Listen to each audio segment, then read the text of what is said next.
Yo, what is good, YouTube? And welcome back to another JC2K video. In today's video, we're going to be ranking the best point guards in NBA 2K24 MyTEAM here on this tier list. We got a list with about almost 40 of the best point guards in the game. I did include a few more cards on this tier list than I've been including on recent tier lists, just to give y'all a better mix of cards, because hopefully some of y'all have been asking for it. So hopefully y'all are getting more cards. Hopefully this is what y'all want. So before we hop into the video, if you haven't already, make sure you hit that subscribe button. Help me push towards the 25,000 subscriber mark on the channel. I upload every single day. Would really appreciate it if y'all do subscribe. Without further ado, let's hop right into it. And let's take a look at number one, Alex Caruso, who I do believe is actually really good. I think he's really good defensively. He's a great slasher. This card's not bad at all. I would say Sigs-wise, not horrible. Release could use some work. The release is the weakest point. Defensively, he's really good. He's 6'5" with golden movable enforcer. I like the card. I think he's like probably actually A tier. As much as he's only a pink diamond, he's one of the better PG options in the game. I know this list is really stacked. He might wind up getting moved down to B. I'm trying to decide, but I'm higher on Caruso than most people are, and I think he's actually a very good card.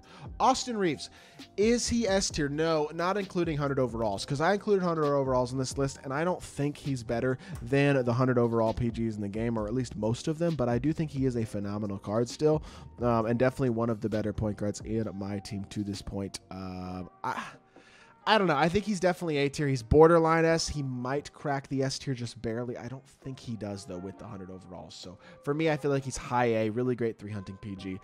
Brad Beal is just so mediocre. He's not an elite defender at all. No movable enforcer, only 6'4". Sigs are fine, but not exceptional. His release is good, but not unbelievable. He doesn't do anything on the court at a specifically incredible level, and I think he's just kind of there. Honestly, he's not terrible, though, so I'll put him B. I just don't think he's great. Buddy Hield's probably C. He's not great. Defensively, he could use some work for sure. He's got a nice release. He's got some decent movement. He is not an exceptional slasher, though, and he's only like 6'4", so he's not incredibly good at all. This list is... there are some lower end cards on this list that I think are going to go in the D tier. So I'm not putting Buddy D, but I don't think he's an amazing card in C. I think Cade does crack the S tier, not by a ton, but he's definitely in that S tier still. Has Trey Escape and an elite fade at 6'7" with versatile defense.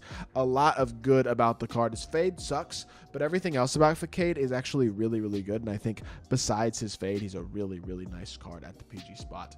Dame is pretty bad. He's 6'3". He's not a great defender. He doesn't have a big player build. His release is okay, but his Sigs are not top tier. He is not a top tier card whatsoever, and considering some of the PGs on this list, Dame is just not even on that level. I think D tier is pretty fair. D Rose is good for a short PG. His release could be a little better, but he is, 6'3", pretty versatile. I definitely like Caruso better than D Rose, but I don't think he's an incredible card. I think it's pretty fair to put him in the B tier. Definitely probably almost lower B tier as well, because his release isn't great. Devin Booker gets an S tier spot, although not by a ton, kind of like Cade. I think he's over Cade, though, I will say. And I think these guys might be the two last S tier guys, but I do think they probably do deserve S tier spots. D-Book is 6'5". They gave him legit defense this time. His card is still very good. I wish he gotten some better animations with his front escape and his behind the back. Those two Sigs specifically could be better, but I do like D-Book. I think he's actually a very solid card, and I think S tier is a pretty fair spot for him. I think Wade is good. I think he's as good as Caruso. I think A tier is probably fair. I don't think he and Caruso are that far apart from each other, honestly. Pretty similar in terms of neither of them have elite releases, but both of them are very, very good slashers, versatile, good defenders at 6'4" who compete on the interior and have a lot of athletic ability and pretty darn good movement. I think back of A, low, or maybe high B for both seems pretty fair. Dyson Daniels is a really solid defensive point guard, but not an insanely elite defender, and he also doesn't have much movement at all, and that's pretty important at the PG spot. Does not dribble all that well. Needs a lot of badges as well. He is good for a pink diamond, but I still think he's probably a C tier PG. Gilbert Arenas, I believe, is a top 2 point guard in the game right now, outside of, 100 overalls, but he still is 100% deserving of an S tier spot. Really nice release, great movement, does a lot of things really, really well. Shot creating at a high level, but also then half a movable enforcer, legit defense. He's a very, very nice all-around card. Isaiah Thomas, he's 5'9". I can leave it there. Not to mention he doesn't have great animations, doesn't have an elite release, doesn't have elite anything really, but he's 5'9". So that is all I have to say about that one. Jalen Green, I think this card sucks too. His release is terrible and he doesn't move that well. I think he's D tier as well. I would not run Jalen Green in the slightest. Not a fan of this card. There are several people, specifically at the point guard position I'm including on this list, who are just not very good cards. Jamal Crawford is not really one of those guys, but he's not exceptional. He dribbles pretty well. His release is super nice. He's not a horrible defender, although he's not an exceptional one, and he is pretty athletic, actually better than I anticipated athleticism-wise. The card is not awful, but he is not elite. I think B tier is probably very fair, and he's like mediocre B tier. I like Harden. I think I like him enough to give him A tier. I'm not giving him S tier, but defensively, he lacks a little bit. But offensively, I will say he dribbles incredibly well. His release is super nice. He's got a big, bulky player build, which does help him out defensively, but there are still, I think, certainly shortcomings on the defensive end of the court. At the same time, I like the card a lot. I think A tier is probably pretty fair. Jason Kidd, gonna go, I think, B tier for him. No, I'm going A tier. What am I talking about? I'm going A tier for J Kidd. Defensively, I know he's only 6'4", but he's a beast defensively. He's actually decently athletic. His release, I like it better than like Wade and Caruso. He's also got Pro 2 Fade. I like him better than all three of these guys. He is more solidly A tier to me than any of those other three dudes. I really do like that J Kidd card. I think he's super duper solid. JJ Redick is super duper mid. 6'3", slow. Yes, he has athletic ability, but he's not a great defender at all. And he's also like 89 speed. He doesn't have great SIGs. His release is not as good as I remember it being. I honestly think like he might be better than the other D tier guards so far, but I'm still going D tier.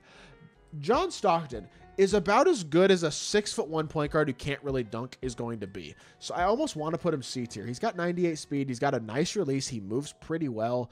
And he does, I mean, he can dunk the ball wide open, I guess. He does compete defensively, off anchor, clamps, all that type of stuff. Even has gold movable enforcer.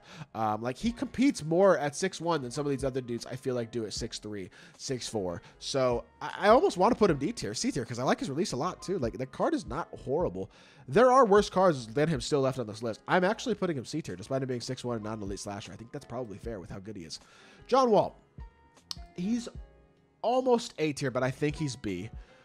Pretty good SIGs, nice fast release, and he's super athletic. I don't love him defensively, but he's close to Dwayne Wade, bro. I don't know. It feels like if I put D Wade in A tier, I almost feel like I have to put John Wall in A tier, but I don't know. I think I'm going to leave it here. I think I'm going to go B tier for now. Kyrie is not as good of a dunker as, or he's not a good dunker either, but he's also doesn't have the SIGs or the release, in my opinion, of a John Stockton. I think he's D tier. I don't think Kyrie's very good at all.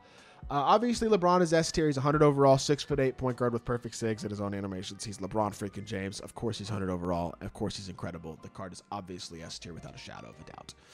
A tier for sure. Lonzo Ball, really good card, defends well, 6'6", smooth release, not elite shot creation ability besides D-Book dribble style and a good same side hezzy, but he has Pro 2 Fade as well. Lonzo's still one of the better point guards in the game, still holds himself very well, and definitely deserves a spot in the A tier. Luka Doncic. Luka's release stinks. He's a good card, but his release stinks. I'm putting him A tier, and I'm not apologizing about it. I don't like this Luka card. I mean, I do like him, but like, only because he's got perfect SIGs, he's big and he can defend. His release is so mid. It holds him out of S tier. I truly believe that. He is still a very good card, no doubt, but I do think it does hold him out of S tier for sure. Malcolm McClung is really kind of undersized. He's athletic, yes, but he's not an exceptional defender. His release is pretty good. His SIGs are good, but I do think he's still probably C tier. Very small player build. Magic is got to go S tier. I'm sorry. 100 overall Magic at 6'9" at the point guard position is an S tier point guard. I understand his release, kind of like Lucas, is not exceptional, but he's 6'9". He's got a much better player build. And honestly, I probably think his release is just as good. So I don't know. I think Magic does deserve an S tier spot. Luka probably is high A, but not S tier to me, but I think Magic is probably cracking that S tier. MJ, and I did include actually Dark Matter MJ. I didn't even mean to, but they're the same card. Both of these cards deserve to go in the same tier, and honestly, it's not. Is this crazy? Is that crazy? Is it crazy to put both these guys in B tier? They're not huge. Their releases are bad. They have great SIGs and great defense, yes. But like, I don't know. I have J Kidd and Dwayne Wade in A tier. These guys are A tier. They're A tier, but they're not S tier, and I'm leaving it. And I honestly don't care. I think they're not that great. I'm so tempted to move a couple of these guys down to B tier. Like, I can move you down to B tier. I can move you down to B tier, Caruso, and I can move Harden down to B tier. There we go. We even out this tier a little bit. I think this makes a lot more sense. And now John Wall is on the same tier as guys who I think are at the same level as him, which makes a little more sense to me. So I actually kind of like that adjustment. Mitch Richmond is 6'5" with a nice release, but not an unbelievable release. He's not an elite level defender, and he's also not the best shot creator in the world. I honestly think he kind of reminds me a lot of this Buddy Hield. He's not an incredible card, but he's pretty good. Penny Hardaway 6'7" with a good escape. I low-key think Caruso is just as good as him, though. His release is not great. He doesn't have a top-tier fade. He's good defensively, but not unbelievably great. And I actually think he's probably B tier. He's worse than the guys I named tier, and I think that's a fair statement. Scoot's release sucks. His SIGs are good. He's a great slasher. He's a good defender, but his release sucks, and he's a small PG. That's automatically going to put you in the D tier for me. I understand that I have 2 SGAs, but I truly believe Opal SGA is still very good. I think he does deserve to be an A-tier PG. Slightly worse than a guy like Lonzo, in my opinion, but he gives you a lot of similarities to Lonzo and Cade. I think he's a very solid PG. Nice release, still moves well, good fade, good sigs, all that type of stuff. This SGA is right there with Braun as the best. I mean, he's not the best point guard in the game over Braun, probably, but he's right there with him. I would say definitely the best attainable point guard in the game by far is Pro Pass SGA. He's a phenomenal card. Even the non-Pro Pass version is also absolutely phenomenal, but that's an easy S tier, no doubt about it. I think Sidney Moncrief is a worse version of Alex Caruso, in my opinion, a worse version of Jason Kidd. He's good. I think B tier is fair. He defends well. He's got gold removal enforcer, nice release, all that type of stuff. Not a bad card, but I think B tier is probably fair. Steph is going to go B as well. I like Steph. I think, honestly, I'm going to have to move Bradley Beal down, who I'm noticing is too high right now. But, and honestly, Derrick Rose, too, maybe. D Rose is tough. I might move him down. We'll see. Steph in B, feet makes sense. He's only 6'2". Well, 6'3", technically, but he's got a small player build, and he's not an exception. I mean, he competes defensively, but he's not an elite slasher. I don't love that card, honestly. Dark Matter Steph is good, but I don't think he's unbelievable. I think he's on the same level as the guys I have him around right now. Steve Francis is an undersized PG with a bad release and not exceptional defense. He's not terrible. He's a good slasher, but honestly, I think he's very similar to Scoot Henderson as a card, and neither of them are particularly good. I think definitely D tier. Steve Nash's release stinks. He's small. He's not an elite defender. He's not that good at all. Tyrese Maxey is 6'5", so he's got okay size, but his release also stinks. He also doesn't have the best shot creation in the world, although his sigs are pretty good, but I don't think that card is unbelievable either. I do actually kind of like Tyrese Maxey. His release is fast. He's an pretty good slasher. He's actually not bad. I think he's better than the guys in D tier, so I will move him up, but I don't think he's an exceptional card at all. Although Steve Francis in D tier feels a little low, despite his release being bad. I don't know. Now, I think I'm going to leave it. And then I think I'm going World B free in the A tier. A 6'3" point guard with great sigs, great animations. A lot to like about World B3, man. I understand he's not the greatest defensive PG in the world, but I do believe his offensive overall completeness animation-wise, as well as stat and badge-wise, is enough to make up for not having a movable enforcer and being a little bit small. Overall, he's a really, really good card, and I think he is an A tier guy, and that's a good way to cap off this tier list. So, let me know in the comment section down below what y'all agree with, what you don't agree with, and if there's anybody I left off the list, feel free to let me know. I'll let you know where I would put them in this list. And if you did enjoy the video, make sure you hit that like button, leave a comment, and subscribe. I'll be back with more 2K content very, very soon, and I appreciate y'all. Peace.